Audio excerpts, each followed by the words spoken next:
এরই নাম বলে ফুটবল। ফুটবল মাঠে অনেক কিছু হতে পারে। এই ডেম্পোর বিরুদ্ধে ইস্টবেঙ্গল ড্র করেছিল। তবে ইস্টবেঙ্গল ২-২ গোলে ড্র করেছিল। দুটো গোল দিয়েছিল, ৮৭ মিনিট পর্যন্ত জিতছিল।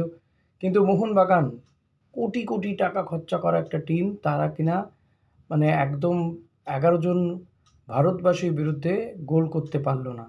প্রচুর তারা কথা বলেছিল ইস্টবেঙ্গল ডেম্পোর বিরুদ্ধে ড্র করাতে। কিন্তু আজকে তো তারা গোলই করতে পারল না। ইস্টবেঙ্গল অন্তত ২-২ দুটো গোল করেছিল, ২-২ ড্র হয়েছিল। আজকে মোহনবাগান কি করলো? তবে অনেকগুলো আক্রমণ করেছিল তারা, কিন্তু ডেম্পো তারা প্রায় ৮-৯ জন মিলে ডিফেন্স করছিল একটা সময়। প্রচুর মিস করেছে মোহনবাগান, গোল করতে পারেনি। আ নিঃসন্দেহে এই জায়গাতে গোল পার্থক্যে এগিয়ে থাকাতে এই গ্রুপ থেকে ইস্টবেঙ্গল এখন ১ নম্বর দল।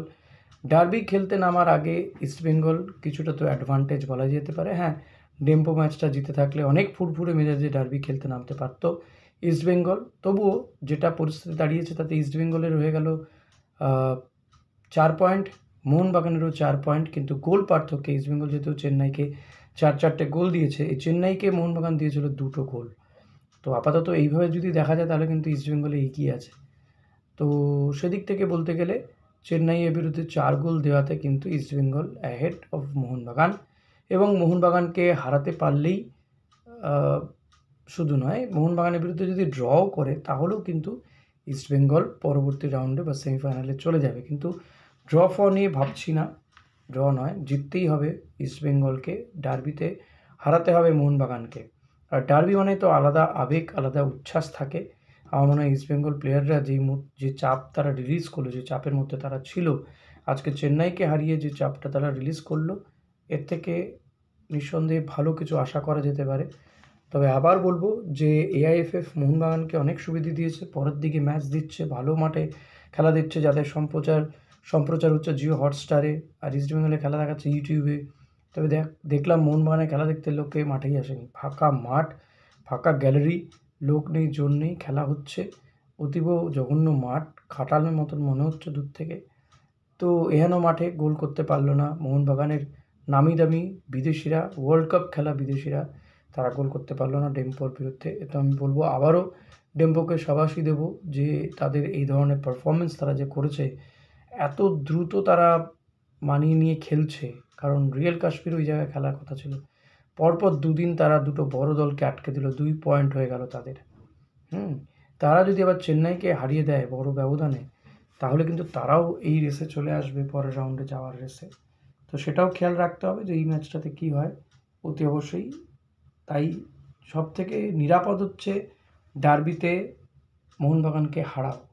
এর থেকে আর ভালো কিছু হতে পারে না। এত কোটি টাকা খরচা করে যে মোহনবাগান জিততে পারে না ডেম্পোর বিরুদ্ধে, তাদের এত বড় বড় কথা মানায় না আর। তো তারা যখন ভবিষ্যতে কথা বলবে, ভেবেচিন্তে কথাবার্তা বলবেন। আমি সাধারণত কারো বিরুদ্ধে খারাপ কথা বলি না, আজকেও বলছি না। তবে ইস্টবেঙ্গলের ড্রয়ের পরে অনেকে গেলো গেলো রব তুলেছিলেন, অস্কারকে সরানোর কথা বলেছিলেন। আমি কিন্তু সে কথা বলিনি, আমারও খারাপ লাগছিল।